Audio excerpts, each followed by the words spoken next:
Sir Conan, unang-una sa lahat kahapon, ipinagpatuloy po ng House Committee on Appropriations yung pagtalakay po sa 6.793 trillion pesos na panukalang pondo para po sa fiscal year 2026.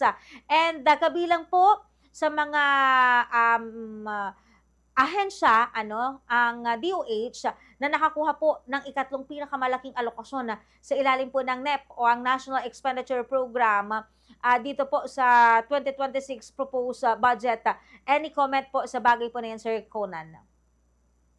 Well, masaya po tayo kasi po yung naging priority din ng ating administration ni President Marcos yung pangkalusugan kaya binibigyan ng malaking parte ng budget for 2026 yung Department of Health. Mm. Eh, pinagdarasal din namin na sana yung mga barangay health workers natin mabigyan din ng prioridad sa budget na iyon. Mhm. Sa kasalukuyan po ba, Sir Conan, ano ba yung mga problemang kinakaharap po ng mga barangay health workers dito po sa ating bansang Pilipinas na masasabi po natin na matagal na pong ipinapanawagan sa ating pamahalaan pero up to now, hindi pa rin po natutugunan, sir? Well, primarily po yung tungkol sa HEA no na matagal nang inaasam ng ating mga barangay health workers kasi yung maalala natin kasi meron ng first tranche of yung budget for HEA Mm. marami pa ring mga BHW or libo-libong mga BHW ang hindi pa nakatatanggap ng kanilang HEA. Mhm.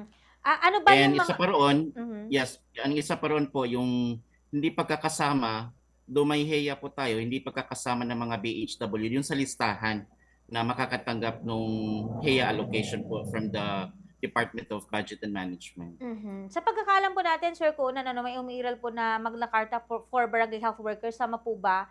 Meron po bang like meron po bang development o progress po yung bagay po na ito para mapakinabangan po ng mga barangay health workers dito po sa ating bansa? Well, yung ating existing at prevailing na Magna Carta for the BHW, yung RA Mhm. 783, no? Mhm. Meron kasi doong provision na entitled for hazard allowances yung ating mga BHW. Kaya po, dapat at nararapat lamang na mapasama ang mga BHW natin sa HEA.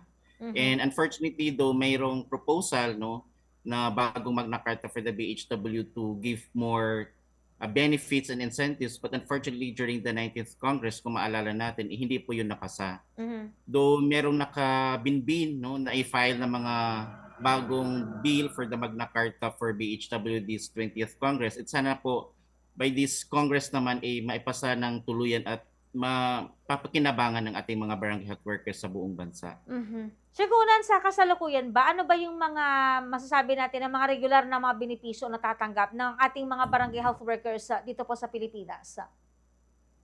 Actually, ang mga local government unit, be it the barangay, Mm. munisipyo, tsaka probinsya, ay nagbibigay ng mga honoraria, no? Mhm. So, meaning honoraria, depende yon sa budget or allocation ng naturang local government unit. So, hindi magkapare-pero ang natatanggap ng isang BHW sa bawat barangay.